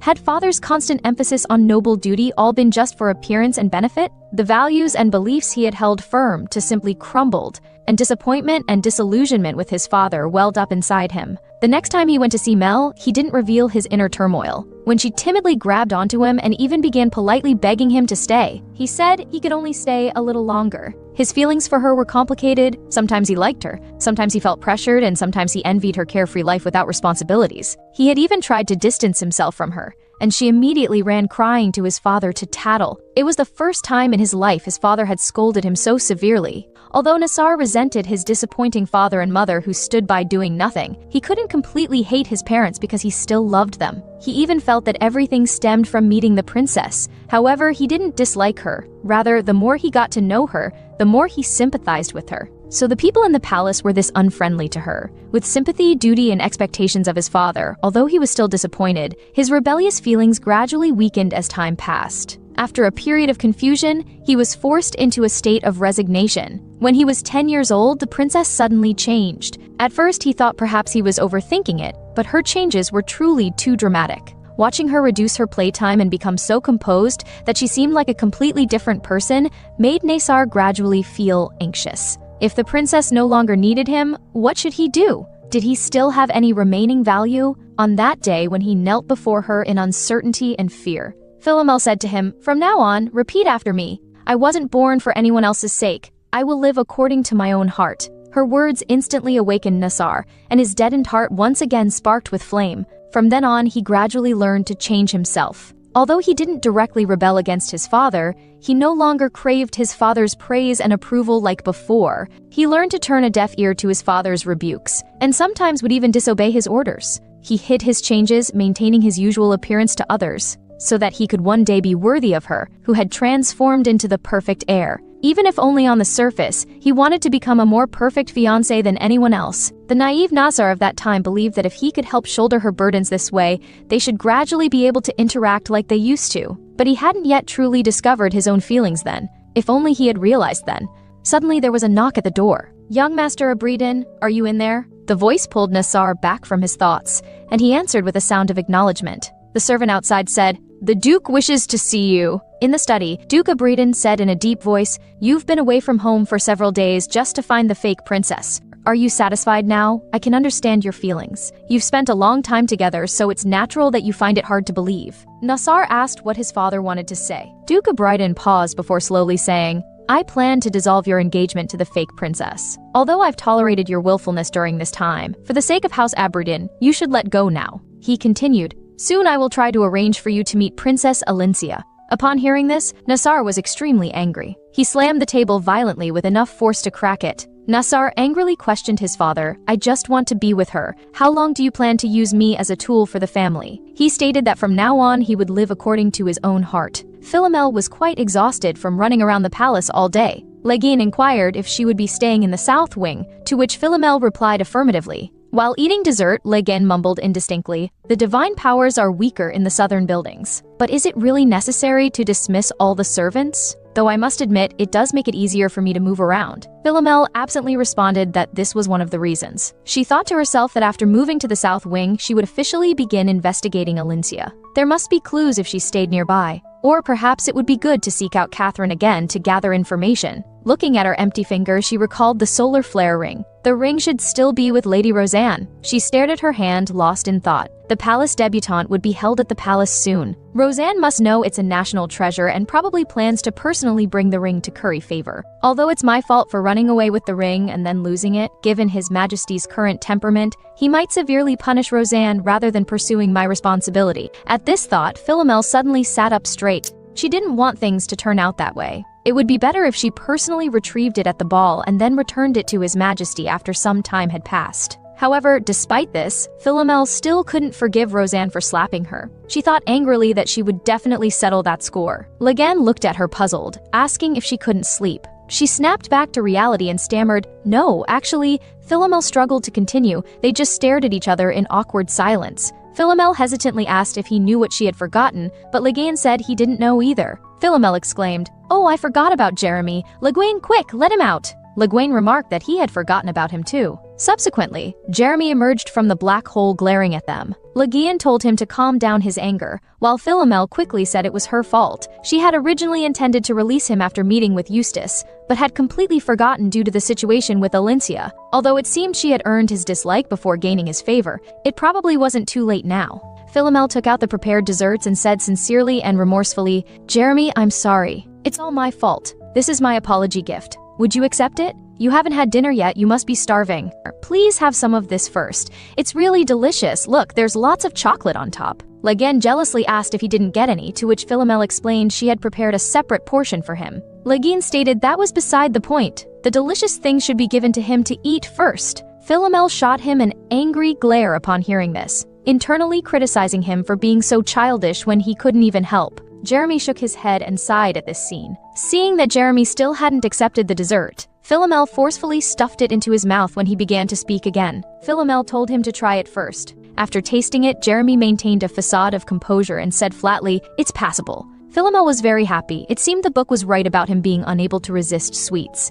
Philomel was very attentive, feeding him one after another. Though Jeremy said it was just okay, he ate everything completely. He told her to say what she needed to say. Legine glanced at Jeremy and mockingly said he sure knew how to eat. Seeing that Jeremy had calmed down, Philomel finally felt relieved. Seeing her continued silence, Jeremy asked why she had confined him. Philomel came back to her senses and apologized. "I'm truly sorry, you must have been very uncomfortable. Forgetting to release you was my fault." Jeremy rose as he observed her sincere attitude and said, "I don't blame you alone. After all, it was Legin who physically confined me, so why did you do this?" Philomel didn't know how to explain to him. What should she do? She had rushed to release him without thinking about how to explain. If she made up an unconvincing reason, he would probably get angry. Philomel asked sheepishly if he could stay here one more day, as she had something she wanted to discuss with him. Upon hearing this, Jeremy was very shocked, asking, "So your reason for confining me was that you wanted to talk?" Philomel privately fretted, "I know it sounded very strange, to confine someone just for such a reason."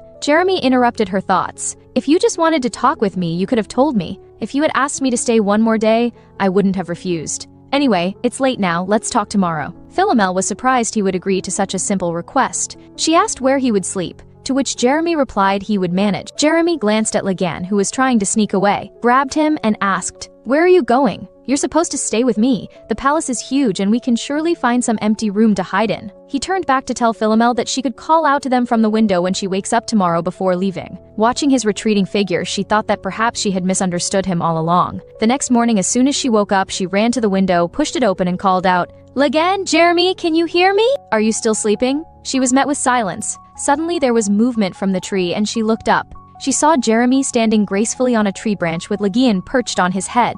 Jeremy leapt into the room with nimble grace. Seeing how close they were, Philomel couldn't help but tease them about their relationship being better than expected. Jeremy frowned and told her not to joke around. It was Legin that had climbed onto his head without permission. He then asked what she wanted to tell him. Philomel looked confused and said, "What?" She quickly coughed slightly to cover her embarrassment upon realizing it, and eagerly asked if he would go out with her.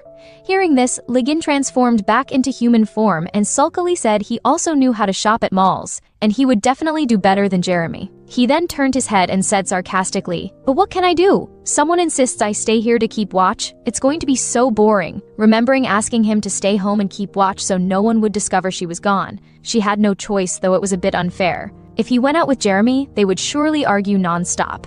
So she pleaded with Legin to calm down and promised to take him shopping next time.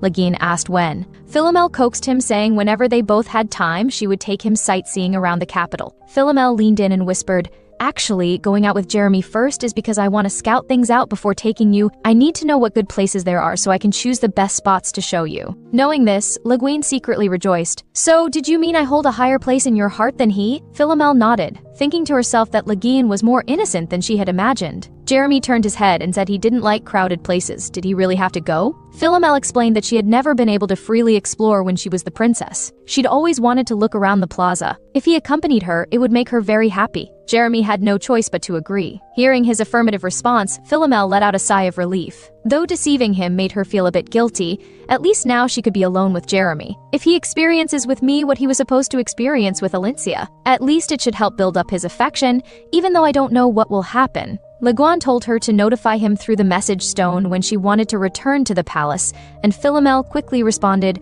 "Okay," and then walked towards Jeremy, ready to depart. Jeremy turned to look at her attire with confusion. Philomel was wearing a dark green hooded cloak and a conspicuous mask on her face. He pointed at her mask, and Philomel explained it was to hide her identity. Jeremy advised her to take it off as it made her more suspicious. Jeremy rolled his eyes and continued, "Super duper suspicious." He shook his head, indicating his speechlessness. Then he took out a necklace from his pocket and put it around her neck. Philomel looked at the necklace in her hand, realizing she had seen this pattern in books before. It was a magical item Jeremy used to avoid attention, a rather rare national treasure. She turned to look at herself in the mirror and couldn't help but exclaim, "Wow." Jeremy explained that while wearing the necklace, she would appear different to others. She smiled and thanked Jeremy. At that moment, they heard whispers from not far away and looked over. Jeremy immediately turned around, grabbed Philomel's hand and ran, saying as they fled, "This is exactly why I hate crowded places." Philomel finally understood why he was nicknamed the Prince of Ice. Being too handsome was also a trouble. No wonder he carried such an item. Jeremy asked her where they were going. Philomel said she knew a good place and was about to lead him in another direction. Jeremy looked completely confused. At this time, the bakery was already surrounded by crowds, with noise coming from all directions. They arrived to find themselves stunned by the incredibly long queue. Philomel went forward to ask the server how long they would have to wait to get in. Learning it would take 3 hours, she was incredulous. It was too long. Jeremy comforted her, saying they could go somewhere else. She looked dejected and said she had wanted him to try this store's cookies. They were the best in the empire. She felt increasingly discouraged. Why was it always like this? Even her escape plan that she had prepared for years had crumbled in just a few days. Jeremy saw her expression and didn't know how to console her. Suddenly, he spotted another cookie shop in the distance and pointed to it, saying, "Don't be so down, let's try that place instead. Shall we go in?" She looked in the direction he was pointing and saw a very run-down shop with not even a person at its entrance, forming a stark contrast with the bakery across the street. She thought it probably wasn't good since there were no customers, but Jeremy said he preferred places without many people anyway. Philomel agreed. Jeremy let out a sigh of relief. However, the server informed them they only had apple pie. She was internally speechless. What an ordinary dessert. The server brought over an apple pie and apologized that it was their only dessert due to limited ingredients. Philomel elegantly cut a piece of apple pie and said, "Let's give it a try." Her heart was racing as she thought to herself, "Please be delicious, otherwise Jeremy's affection for me will drop to zero." A moment later, she began trembling, and Jeremy quickly asked what was wrong. Was it not good? Philomel was overjoyed and exclaimed that it was delicious and worth trying, telling Jeremy to hurry and taste it. Jeremy hesitated and softly said, "Is that so? Then I'll?" Before he could finish speaking, there was a loud bang as the shop door was violently thrown open. 3 thuggish men barged in, and the leader shouted, asking the owner when he would pay the rent. They surrounded the owner and continued threatening him, while the owner begged, trembling, and begged for a little more time. The leader grabbed the owner's collar with a cruel expression and growled, "You know things won't be better if it develops? I let you operate in an illegal building, but you dare to be ungrateful?" Philomel slammed the table as she stood up and shouted, "Wait!" Jeremy seemed unconcerned and told her not to interfere, saying she couldn't change anything. Philomel frowned with a serious expression and said, "Collecting rent privately and using violence are clearly criminal acts, just by reporting to the government." Jeremy interrupted her. "You think the government doesn't know? They're all in it together. You think those people won't come back after you save the owner today? Don't interfere unless you can take full responsibility." Her eyes dimmed as she murmured, "But you helped me when I was robbed." He said flatly, "I was just cleaning up garbage that fell in front of my house. Anyway, the atmosphere here isn't suitable for chatting. Let's leave quickly." Just then, there was a whooshing sound behind him, as if something was flying through the air. Then a shoe struck him hard on the back of his head. The shoe flew high into the air after the violent impact. Philomel couldn't help but cry out in surprise, "The shoe!" It spun repeatedly in the air before landing squarely on the apple pie on the table. From afar, the man swaggered over, putting on a fake apologetic tone. He placed a hand on Jeremy's shoulder with no trace of remorse, instead gloating mockingly. Jeremy was burning with rage and said through gritted teeth, "Are you looking to die?" The man angrily said, "How dare you? Do you know who I am? You dare to—" Before he could finish, Jeremy violently shook off his hand. In a flash, he had pinned the thug face down in the apple pie. Philomel watched the scene in shock. Jeremy coldly told him not to put his filthy face so close. Everyone was stunned by the sudden turn of events, and the atmosphere in the shop became more tense. At this point, another man came to his senses and stammered, You punk, who are you? Do you know who we are? You dare to."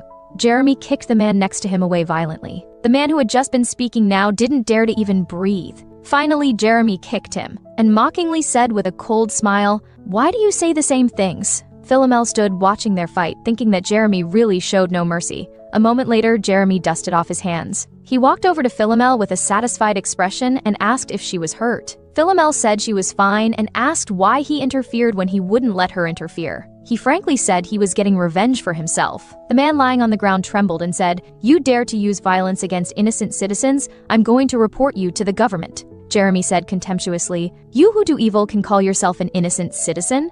He struggled to retort, "What do you mean evil? He's the one illegally operating in an unauthorized building. We're just giving him proper guidance." Jeremy flexed his fingers while saying coldly that they hadn't been beaten enough, while Philomel quickly stopped him. She crouched down and asked if the shop was operating illegally. The man answered yes. Article 34 of the Imperial Commercial Law states that operating businesses in unauthorized buildings is illegal. Philomel thought for a moment and said, "But there should be exceptions. Buildings that haven't received demolition or other handling notices from the governing authorities within 10 years of completion are considered to have obtained permission. This was added to protect the legitimate rights of residents who have lived in those buildings for over 10 years. She then asked the owner if the building had been completed for over 10 years and if he had received any government notices during this period. The owner quickly responded no, so it can be judged to have already obtained permission. The MSN exploded in anger. "Nonsense. You think I'll let this go? I'll report you to the government. I'll use any means to get it in a legal building.